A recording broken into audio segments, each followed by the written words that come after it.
terra de Naftali, mas nos últimos a enobreceu, junto ao caminho do mar, além do Jordão, a Galileia dos gentios. O povo que andava em trevas viu uma grande luz, e sobre os que habitavam na região da sombra da morte resplandeceu a luz. Tu multiplicaste este povo, a alegria lhe aumentaste. Todos se alegrarão perante ti, como se alegram na ceifa, e como exultam quando se repartem os despojos. Porque tu quebraste o jugo que pesava sobre ele, a vara que lhe feria os ombros, e o cetro do seu opressor, como no dia dos midianitas.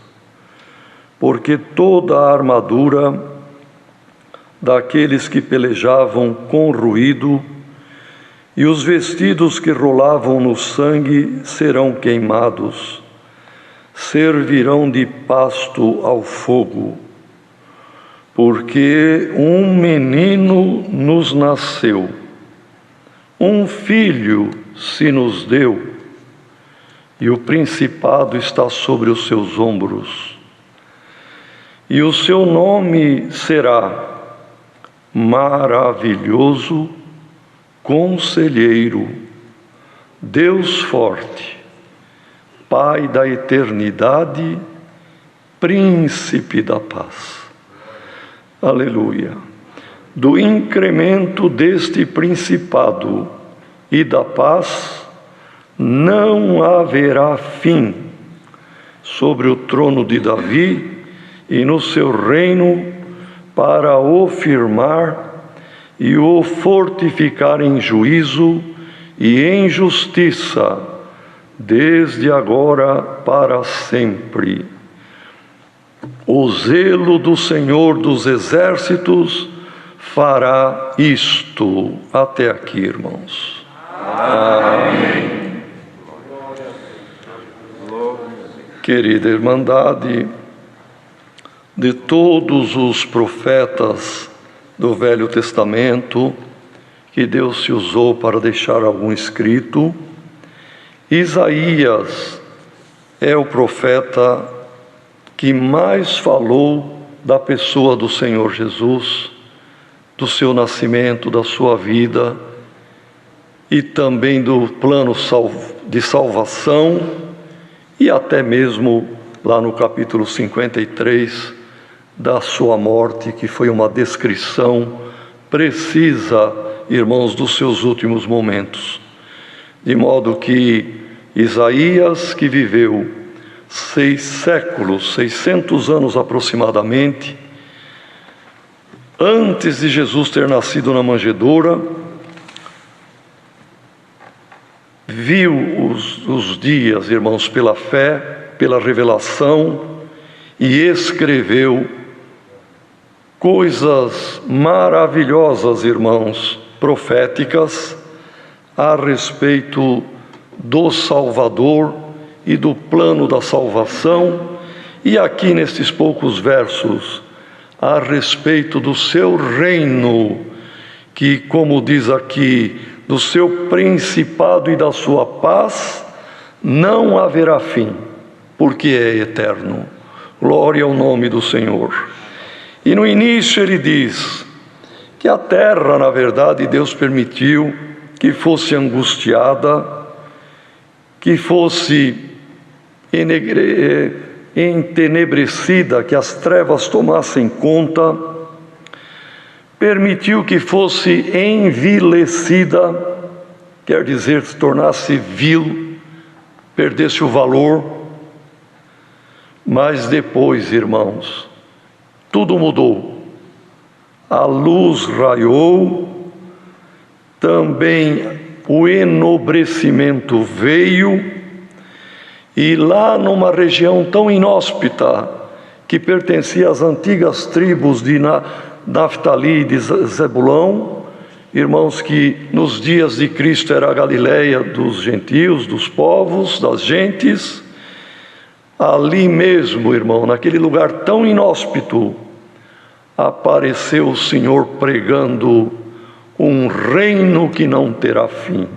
Glória ao nome do Senhor. E o povo que estava na região da sombra da morte viu a luz e foram os primeiros a entrar neste reino eterno. Irmãos, a terra que perdeu o valor, que se envileceu, também é este ser humano, irmão, que veio do barro, veio da terra, é terra o nosso corpo. E pela queda no pecado, perdeu o valor, perdeu a nobreza. E entrou nas trevas, na baixeza e no pecado. Mas vindo Cristo, iluminou, salvou e convidou para fazer parte deste reino eterno. E nós tivemos, irmãos, na nossa geração, agora no nosso tempo, porque o plano de Deus é de geração em geração, irmãos. Nós não podemos entender as Escrituras como sendo alguma coisa lá do passado, para uma época, para um tempo. Ela era para as gerações daquela época, mas tudo se repete em cada geração. E conosco esta mesma obra, irmãos, está agora sendo realizada. Jesus Cristo dentro de nós, irmãos, tomando crescimento para que chegue à estatura do varão perfeito. O homem exterior se envelhece e se torna decrépito, mas o homem interior, Jesus Cristo em cada um de nós, a cada dia se renova, se robustece, até que chegamos, irmãos, ao plano perfeito de Deus e termina a nossa missão nesta terra. E aqui, irmãos, o profeta dizia: ele veio para quebrar o jugo que pesava sobre a humanidade, sobre esta terra, este tabernáculo terrestre que se tornou vil, envelhecido, sem valor. Mas ele veio quebrar o jugo, a canga do inimigo, do pecado que pesava sobre nós. A vara do reino da morte que nos feria foi quebrado. O cetro do opressor foi tirado. E o Senhor desbancou o reino da morte e das trevas e estabeleceu um reino eterno. E este principado, este reino, está sobre os ombros do Senhor Jesus. Então, irmãos, a alegria anunciada por Isaías é a alegria que esta palavra anuncia para nós nesta noite, irmãos. Um menino nos nasceu. Quando nasceu aquele menino na manjedoura, raiou a luz e abriu a porta da graça, irmão. Ou começou o plano que a abertura da porta da graça foi com o derramamento do seu sangue. Mas quando o menino nasceu, já raiou uma luz, já veio a esperança. Um filho se nos deu. Quem é que deu o filho, irmão?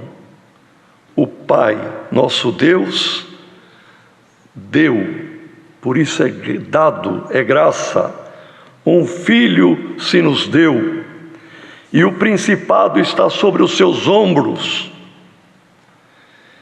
E o seu nome são estes: maravilhoso, porque não há maravilha maior do que o plano salvídico, irmão, o plano de salvação.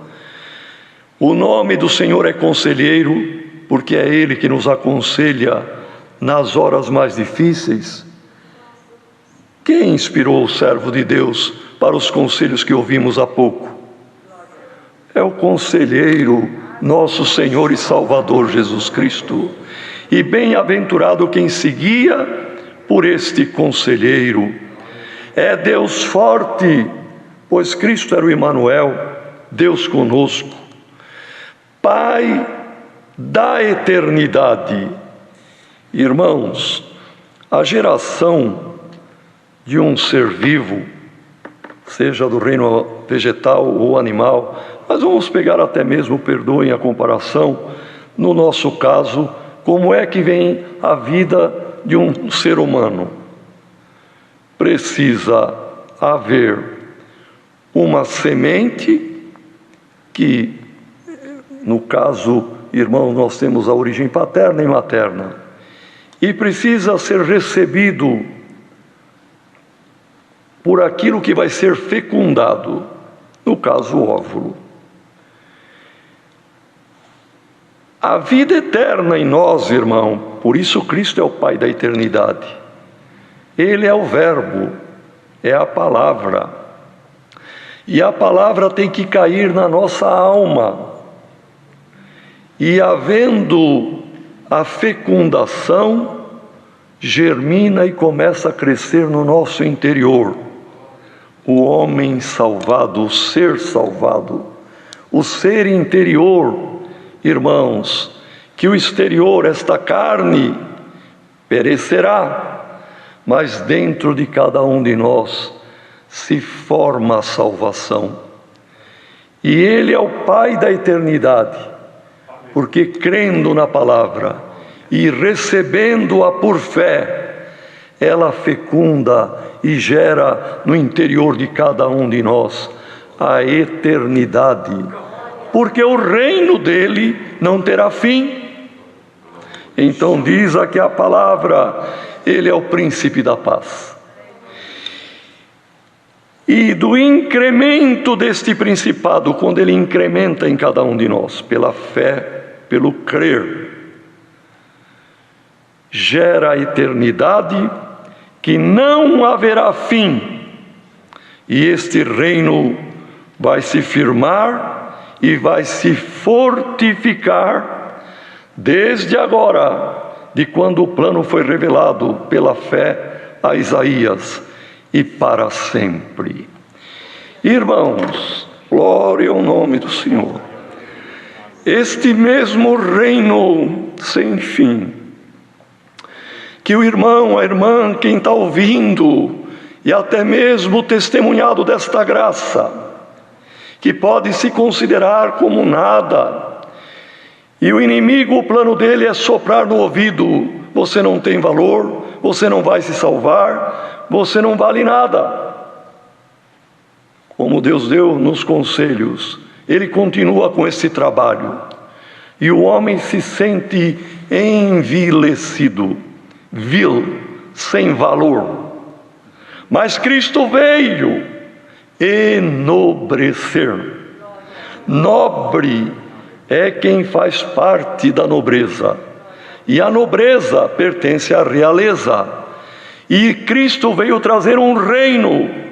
Então, se o inimigo soprou na mente de alguém: põe fim na tua vida, você não vale nada, a palavra diz o contrário.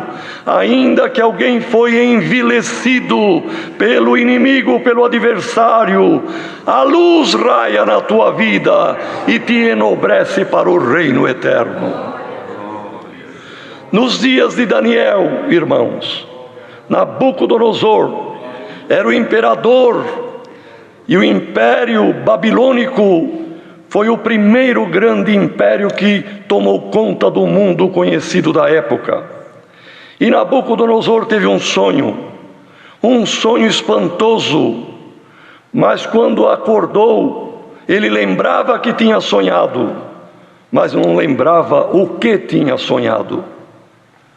E ele chamou os magos, os astrólogos, os sábios, os adivinhos, e disse: eu quero que vocês me digam o que eu sonhei esta noite, porque eu tive um sonho impressionante, um sonho que me causou um espavento, mas eu não me lembro do sonho. E eles disseram: rei, que é isto? Conta-nos o sonho, e nós daremos a interpretação. O sonho me escapou, não lembro. Lembro que sonhei, lembro que é importante, e foi mesmo, irmão, foi por Deus, era um plano de Deus, e nós fazemos parte deste plano, um plano eterno, glória ao nome do Senhor, um reino, como diz Isaías, que nunca terá fim. E ali o rei, ele era imperador, irmão, de um poder, de uma autoridade, enfim, eram autoritários mesmo, enfim. E ele então disse: se vocês não me disserem o que eu sonhei, eu vou matar todos os sábios de Babilônia.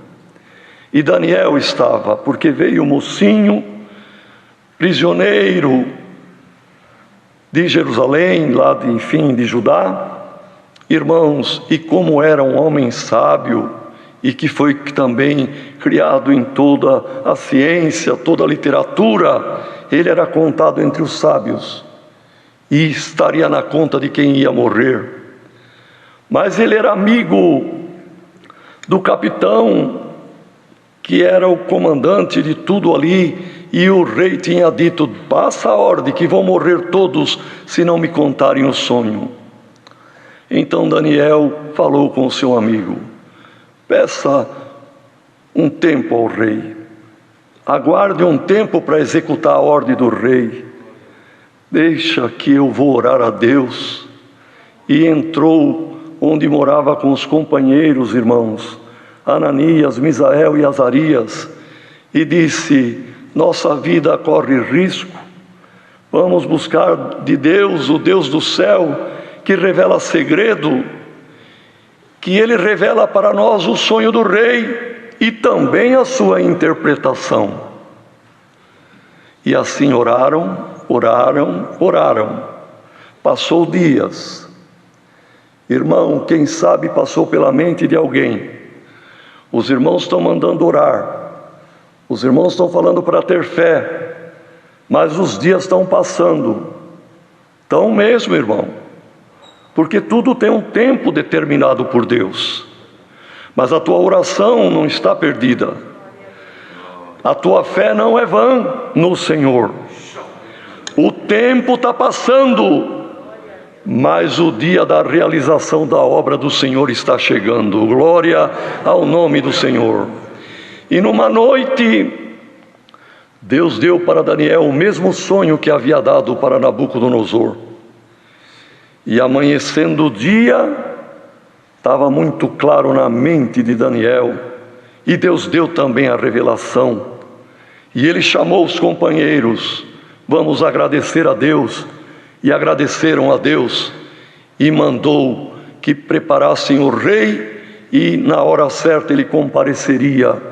E compareceram ali, irmãos, todos, porque se Daniel não satisfizesse o que o rei queria, era a hora da execução de todos. Mas Deus, irmão, Ele aparece na hora certa, e na hora que parece a última hora, é a hora do operar do Senhor. E Daniel disse: rei, tu estando dormindo na tua câmara, em tua câmara de dormir, foi-te revelado, foi-te dado um sonho, e este sonho veio de Deus, porque é um sonho para muitos anos. Irmãos, o sonho era o plano de Deus que está acontecendo até hoje. Ele disse: tu, ó rei, viste nas visões da noite uma grande estátua, cuja cabeça era de ouro, os peitos e os braços de prata, o tronco de cobre e as pernas de ferro, e embaixo nos dedos dos artelhos, parte ferro, parte barro. E vendo aquela estátua, da montanha da pedreira, sem ninguém cortar uma pedra, um bloco, porque para cortar, irmãos, os grandes blocos das construções antigas, eram dias de trabalho dos escravos, serrando.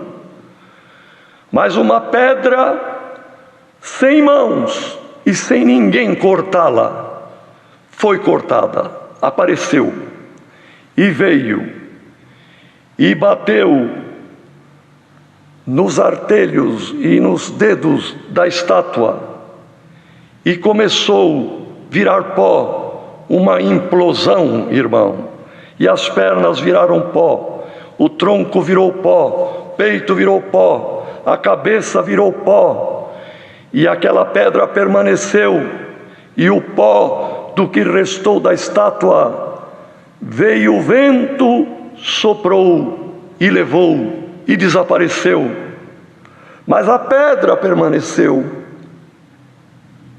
e começou a crescer, e foi crescendo até tomar conta de toda a face da terra. E o rei ficou atônito: é isto mesmo que eu vi. E o que significa isto? O significado, homem nenhum da terra saberia, mas o Deus do céu é revelador de segredos, e ele revelou o significado.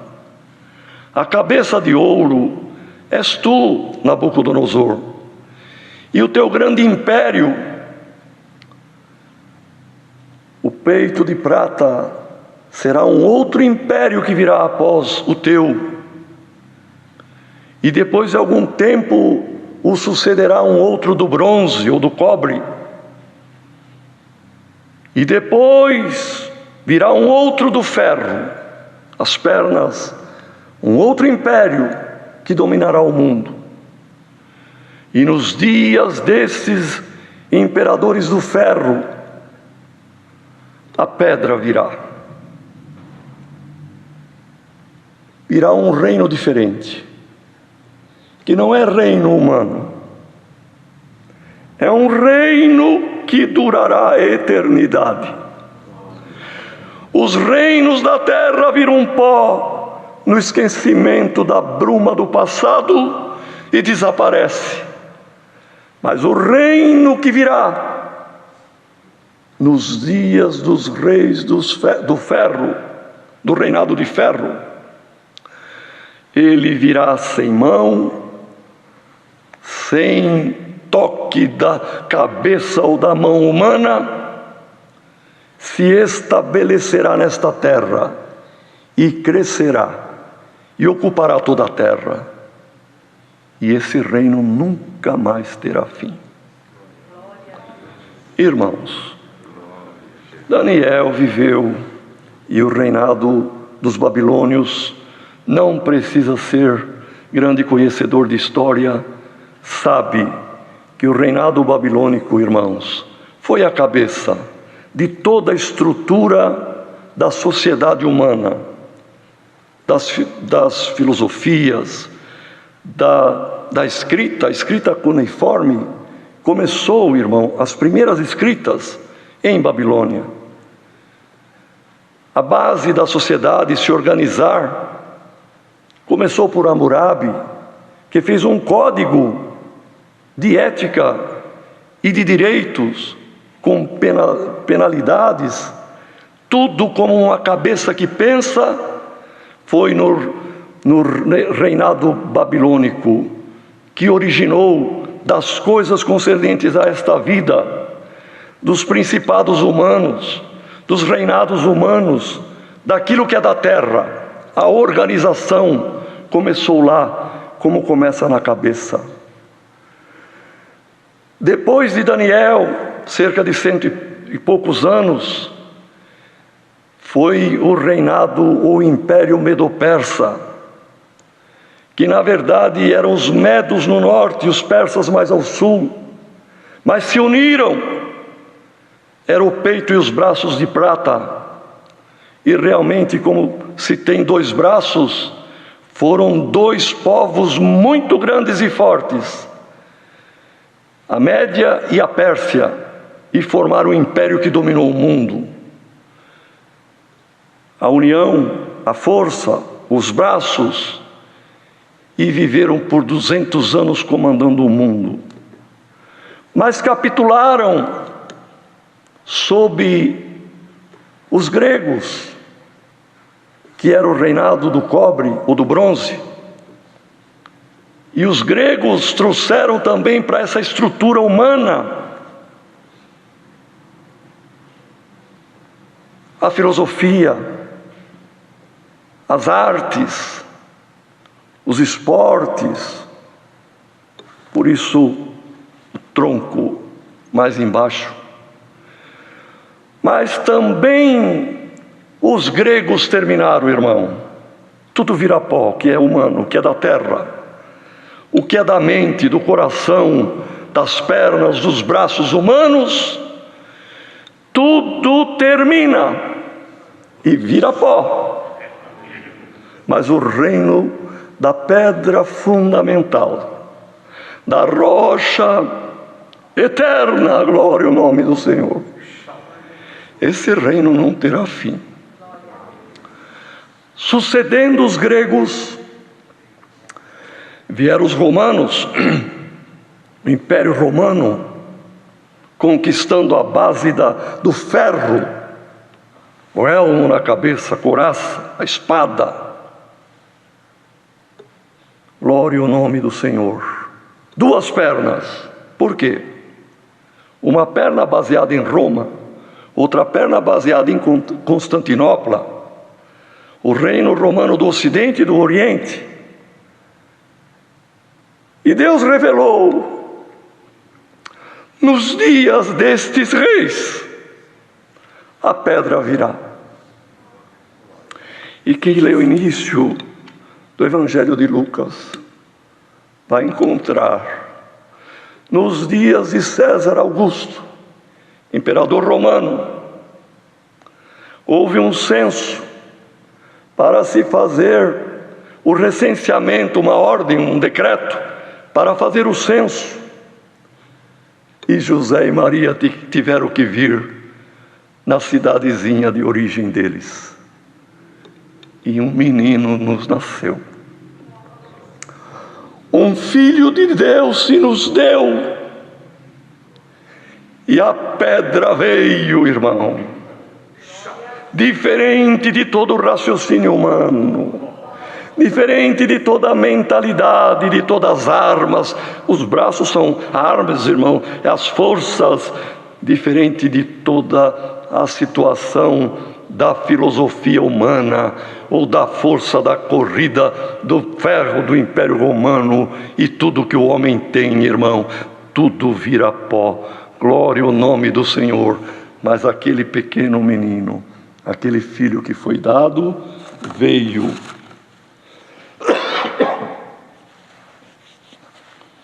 como uma pedra fundamental, a pedra inicial de um reino eterno. E o importante é que o crescimento deste reino ainda está chegando às partes mais extremas da terra. Mas chegou a ti, chegou a mim, chegou a nós, irmãos. E fazemos parte deste reino. Somos pedrinhas, somos alguma parte desta construção eterna. E ainda que o inimigo tenha posto no coração, na mente de alguém, você não tem valor, você é vil, o Senhor manda esta palavra. Foi mesmo a terra envelhecida, mas agora ela é enobrecida. O Senhor, nos chamando para a sua graça, nos enobreceu, fazendo parte deste reino que durará a eternidade. Então Paulo, na carta aos Efésios, salvo erro, no capítulo 2, ele diz assim, porque os Efésios também eram irmãos fora dos judeus e não estava ainda no reino. E ele dizia, vocês antes não eram povo, mas agora sois povo de Deus. Vocês eram forasteiros, mas agora sois participantes e membro da família de Deus e concidadãos dos santos no céu. E a palavra é esta: servo de Deus, você faz parte deste reino que nunca terá fim. Se você veio aborrecido, ou se você está onde estiver, como combatido pela seta do adversário que te achou, dizendo você não tem valor nenhum, a palavra te diz diferente. Você é nobre, não é estrangeiro, é povo de Deus. Você é nobre porque faz parte de um reino que nunca terá fim. Você faz parte da família de Deus. Você vai viver a eternidade. É a palavra, irmãos, é a palavra.